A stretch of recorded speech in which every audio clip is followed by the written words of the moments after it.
you know why most people don't have amazing relationships in their life? They have no... We have a lot of people who do a lot of personal development, and yet they're lonely. We have cause to blame everything for all of our problems. We think that we're so alone in this, and I'm here to say everybody struggles to build a network. No one here gets a pass based on your past or your personality. You've already met the person who could take your career to the next level, who could get you $1 million deal, who could fund your idea, who you could fall in love with. You've already met these people. The level up happens because of...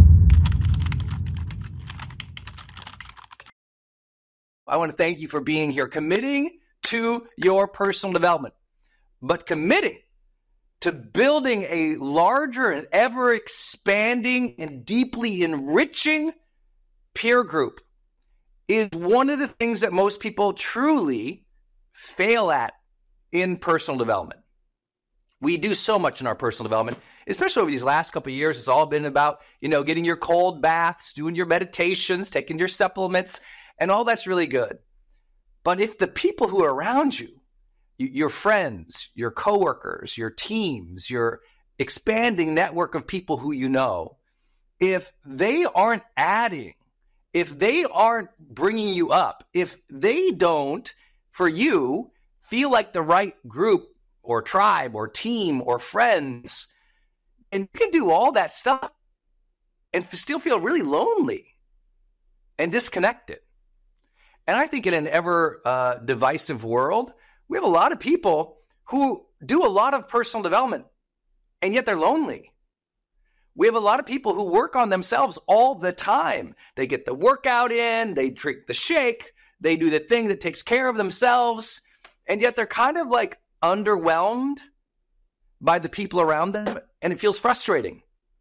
And when that becomes something that's chronic, year after year after year, where you're like, I don't like these people around me, Brendan, and it goes on for year after year after year, and you don't take action or you tolerate it for too long, well, that's the stuff of personal development too.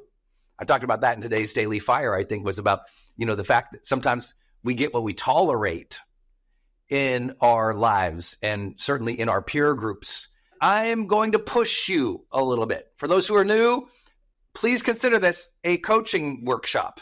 Please consider this something. I'm going to push you a little bit on some of these topics that you're going to wait, I guess that's true, or I haven't done that. Or you might not like what I say, because sometimes we have to confront our lives if we aren't as fully enriched as we want to be in life, if we're not as fulfilled as we want. Some of you, if you're like, hey, I already got this, Brendan, I'm just looking for some new tactics to have some new friends or to build up my network, to climb up the ladder or to reach more people or to create more abundance or have more deal flow, whatever it is for you, I think you're going to find a lot of answers in how to enlarge your overall network and your overall experience of life through your relationships and your communities. But I want to start with two very simple premises today. You need to have an ambition for this. You need to want this. You need to realize that this is there, because most people, because they don't know that it's there, because they've told themselves stories about their past or their preferences, they don't realize how outstanding their life can become when their peer groups are right, are the right people, are amplifiers. And if they don't have that ambition and the reverence, the respect of the magic of it all, it never levels up because they don't appreciate. See, lots of people have an ambition, but they make people transactions. That's why they don't have any real relationships. Let me say it again. Lots of people have an ambition to have a great network, to use people, to be connected, to have status. They have ambition to get around wealthy people. They have ambition to be surrounded by extraordinary people, but they're transactional. So they never have that leveled up experience. They see people as something to be used to become wealthy, to become connected, to maintain or get status, fame, power, or the look. Instead, those of us who have actual reverence for other people, we have this unfair built-in advantage. And I really believe that when God or the universe sees that you respect and care for and are kind of in awe that you get to meet amazing people, that the world goes, oh, she likes amazing people. Let's give her some more. She likes amazing people. She treats people amazing. Let's just keep giving her some amazing people. And it's almost like the level up happens because of the depth of your appreciation. You reach higher levels of peer group because of the depth of reverence you have for your existing relationships. Does it make sense? I bet you've been in a relationship sometime with somebody who didn't even appreciate the relationship. You're like, why am I even here? But when you appreciate it and you love it and you pour into it and you feel it, it's just a different reality. It's a very different reality. I know some of you know these two rules, but if you don't have ambition for it, you won't seek it and you won't play a strategic game to ensure that your peer group is awesome. And if you don't really have reverence for people and the magic of serendipity that just happens and the openness to realize you don't know, you're a bad matchmaker. That it's just like, wow, maybe this person is the person who opens up a gate. Many of you who are entrepreneurs, somebody opened a door for you who you would have never anticipated they opened the door. They just did it. It was a kindness. It was a favor. It was a luck. It was a blessing. That's all around the world, all the time. So when you have reverence and that reverence is coupled with ambition, we can level up. Some of you, when you think about your peer group, you're worried.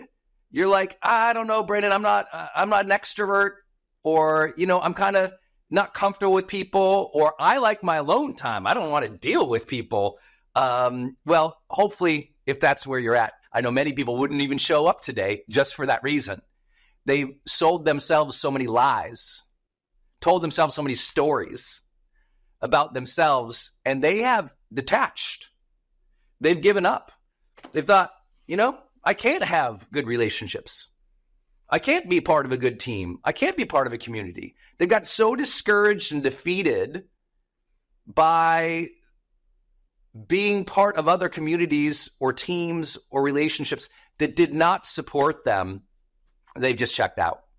And now they blame their personality, or they blame their childhood, or they blame something that happened to them, instead of actively looking today and saying, what can I do to build more enriching relationships around me? And because listen, you can blame everything. We have cause to blame everything for all of our problems. But the fundamental thing of personal development is this: what's your attitude going to be today? And what are you going to do today to improve your life and to set up the future that you want? All the other stuff happened to all the other people too. And often we think that we're so alone in this. And I'm here to say, everybody struggles to build a network. Some of you are like, but Brandon, you don't understand. I'm socially awkward. I'm like, some of the most outstanding and extraordinary people we've ever met who built huge teams and companies and changed cultures and really shifted the world are like socially awkward. I work with many of them. Look back in history. Many of the greats were very socially awkward. Van Gogh was very socially awkward. Steve Jobs, very socially awkward. Margaret Thatcher, very socially awkward. Mother Teresa, yes. Nelson Mandela, yes. Lots of people are socially awkward and yet achieved outstanding, significant changes. And if none of those, resonated with you, that's okay. You can look back in history and find anybody, like people who literally saved the world. Like Winston Churchill was kind of a little socially awkward. He was a little bit too bullish and loud sometimes and focused. And a lot of people also feel like, well, Brendan, I'm socially awkward. I'm uncomfortable around other people. Well, that's why you're here, is you need to develop a group of and team and peer and community around you that allow you to open up and to express. And that should be the challenge. No one here gets a pass based on your past or your personality. Those things you can blame or complain with your friends. In Growth Day, we do the work. We have to say, what can you do today to improve this area of your life? What can we do today to open up, to take some actions to improve? Even if you like your alone time, even if you're introverted, even if you're socially awkward. I want you to be socially awkward as much as you want. Be confidently socially awkward. That's fine. Be socially awkward. Being socially awkward does not prevent you from creating a great community, right? There's lots of very strange communities of people all around the world. I'm sure you see them on social media all the time. You're like, wow, those people, they just belong right together. I know you've had that like impression, like, whoa, wow, okay. There's a community, a team, or a group for any way that you want to live your life, any way you want to express yourself, and anything you want to do. Your job is to build the one that you're going to love. When you think about your peer group, I think most people are way too unambitious in this area of their life. They don't realize how much having the right people around you can truly open up who you are. You want to become something extraordinary in your life? Surround yourself with extraordinary people, and it's that much faster. You want to become healthier in life? Surround yourself with healthier people, that much faster. You want to become wealthier in your life? Surround yourself with people who are striving and earning, that much faster. It's about thinking about who we want to become and growing with a group, a team, a community along that process. And that sociology just triggers. Our mirror neurons in our neurological system turn on. We mimic, we see, we model, we get ambition and galvanization from other people. And all of a sudden we find ourselves lifting ourselves out of our funk. Raise your hand if you need to lift yourself out of your funk right now. Sometimes you're trying to do that by yourself. Sometimes you're trying to become wealthy by yourself. Sometimes you're trying to become healthy by yourself. And your own personhood, you can achieve that. It's just going to take longer by yourself. The amplification, the strategies, and the motivation that you get from other people, we just know from the research, other people amplify you. Many of you have been taught to believe that other people exhaust you. That's not true. That tells you you are not in flow around other people. And it tells you you might not be in the right peer group. But other people, they're amplifiers. Human beings are built that way, right? Beings. We are being together, right? It's very important. It's like plural here, folks. It's not just you. And I think a lot of people really struggle with this and tell themselves a lot of stories about why they can't have better people around them. Well, I can't have better people around them because I'm damaged. I can't have other people around me who are good because I was addicted once. I can't have good relationships because this person hurt me. I can't have, a good team because I tried hiring once, Brendan. It sucked. We have all these stories versus operating from the ambition, operating from the truth that so many people have built outstanding families, outstanding teams, outstanding friendships, outstanding communities and groups that truly enrich their life. And I want you to tap into that. I want you to feel that. And today, I'm going to ask you to level up your ambition here. Allow ambition to come back in and be like, yeah, I want to love the people around me. I want to love the people I work with. I want to love the people I'm building with. I want to love my clients. I want to love my family. I want to love my friends. It doesn't mean we won't address that there are some people who aren't a right fit. Some people, they're not going to be your growth friend. They're just a maintenance friend. Some people that we might have to set some hard boundaries with. Many people are going to discover truth today. And you're going to realize that, wow, the social circle you already have has been not mined, not contributed to, not connected at the level that you could if this was a higher ambition or if you played a more strategic game. I say this to all of my audiences all the time, and you just hear them gasp or a little bit of an aha sometimes when I say this. You've already met the person who could take your career to the next level. You've already met the person who could get you $1 million deal, who could fund your idea. You've already met the person who could develop your skill. You've already met the person who could make an introduction to somebody who you could fall in love with. You've already met these people. You know, in the old days, we used to have, you know, people would keep a Rolodex or a shoebox with a bunch of business cards in them. And he was like, hey, in there's already gold. Well, in your phone, you've already met people, DM'd with people, talked with people, emailed with people, and communicated with people. They're already in your contacts or loaded up in your DMs, but you didn't follow up with them. You didn't ask them questions. You didn't strategically add value. You didn't ask for some open doors or a lending hand.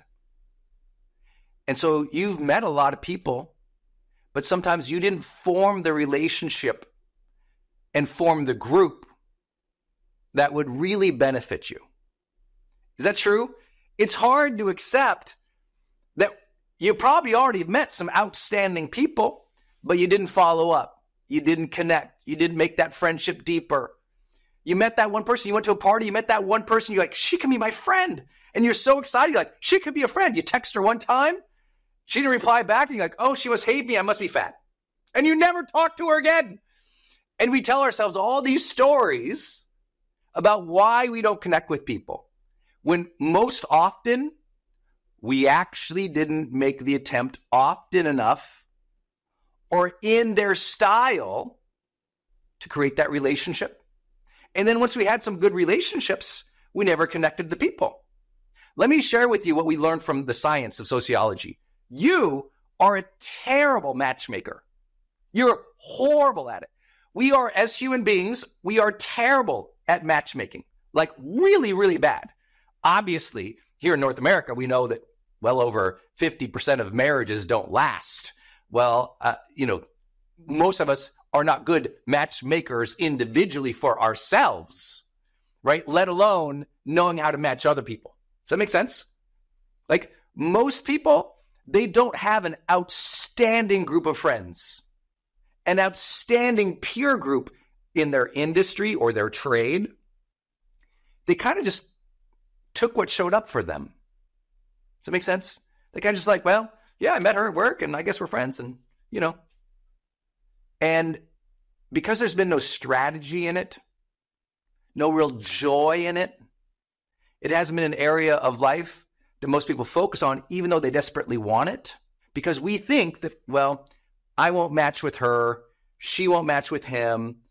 But I'm here to tell you the amazing thing about everything we've learned about the entire evolution of this planet is it is amazing how well humans mix from across divides and cultures. It's amazing. Our immediate preference is to divide into tribe. Our immediate preference is to stay with the people that we know.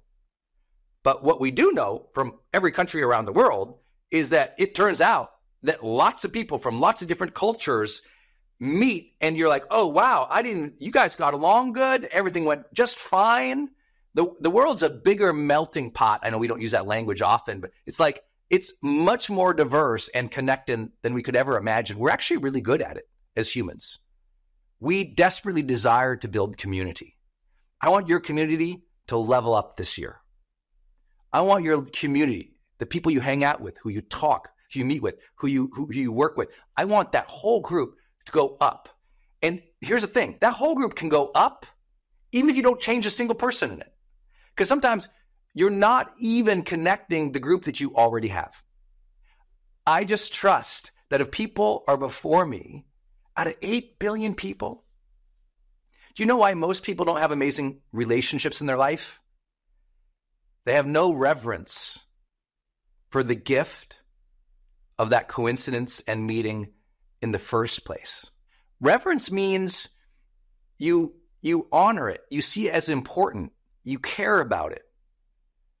There's a respect for that. Anywhere I meet people around the world, I'm like, wow, there's a reason. I just met this person. And I don't feel like I have to uncover it or figure it out all the time. I just have reverence for it. I have reverence for all the people I get to meet or interact with in my life. And I can tell you that that is the law of attraction at play. When you have respect and honor and you trust there's a reason that people come into your life, amazing people start coming into your life. Because now they're not objects. Most people never develop great peer relationships because they see other people as objects. They see other people as transactions. They see other people as someone in their way or someone to be used. And so they never develop an authentic, reverent peer group where there's just respect and mutual giving. And I don't know if that's ever happened to you or you've been in relationships like that where you've been the object or you've been just a transaction or you've been a stepping stone for somebody and they didn't see you, honor you, even think about you. There was no reverence there. You were a tool for them. Well, that is the opposite of building a great peer group. And those types of peer groups never level up when they're just transactional. When you think, maybe there's a reason I sat down at lunch with her today. Maybe there's a reason I'm sitting next to him at this cafe and he's reading a book that I've read before. Huh. Most people go, what a coincidence. I'm like, hey, why'd you pick up that book? See, so much of building a great peer group is just starting a conversation. Just starting a conversation. You don't know why you have been introduced to the people who you have been introduced to in life. You don't know why, do you? And here's what I believe. The second we can accept that and open to that is the moment this whole conversation elevates and levels up. Your entire appreciation of everybody you meet levels up.